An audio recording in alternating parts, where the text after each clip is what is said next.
Last up is the newest one, and you actually haven't played this one, but I've played it quite a few times in the last couple of weeks since I got it. It's a very, very small box in All Plays miniature game line, and this one is really cool. There are 60 cards in this box from numbers 1 to 6, and there's 10 of each. So there's 10 ones, 10 twos, 10 threes, and you're trying to get the most points in order to win.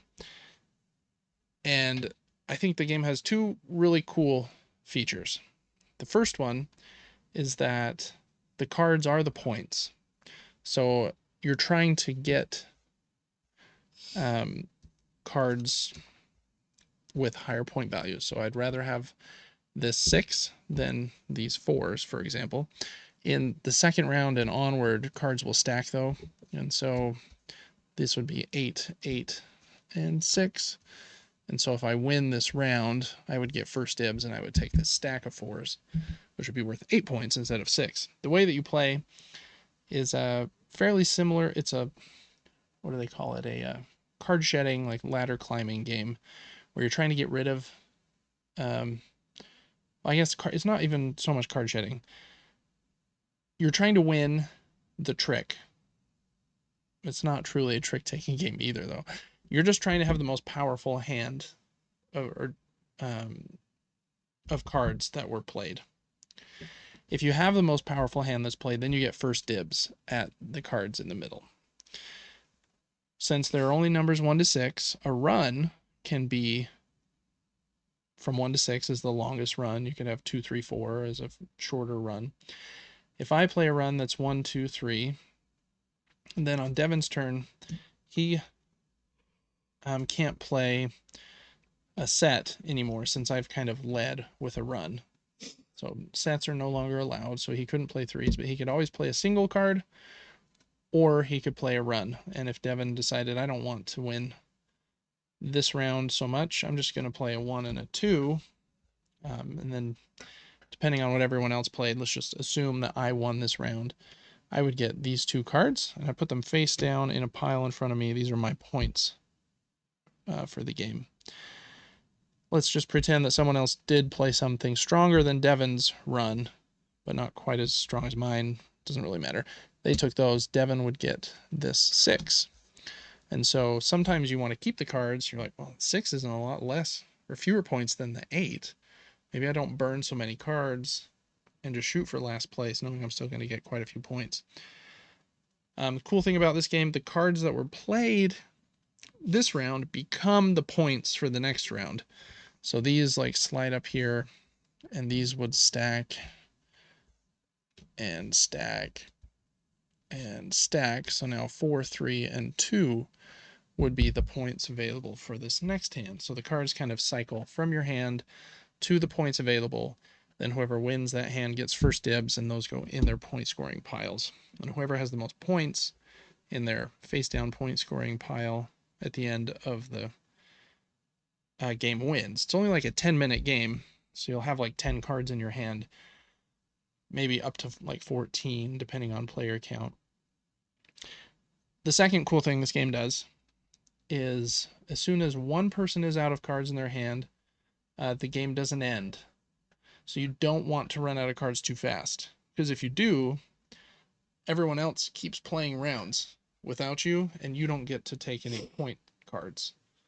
So you could really crush a few rounds, maybe I play like 4 threes one round, or I play a huge run from 1 to 6 because I really want to win a round that had 12 points up for grabs or something, but I've burned 6 cards out of my hand, and if I go out first, everyone else can just keep getting points while I'm out. As soon as the second person to be out of cards is out of cards, then the game ends. That's a cool balance because you're like trying to gauge how many cards everyone still has in their hands and not go out too quickly. So it's a very simple game. Like I said, it takes 5 to 10 minutes to play an entire game of it, because you just go until 2 people are out of cards in their hands, and then whoever has the most points from those points cards wins the game.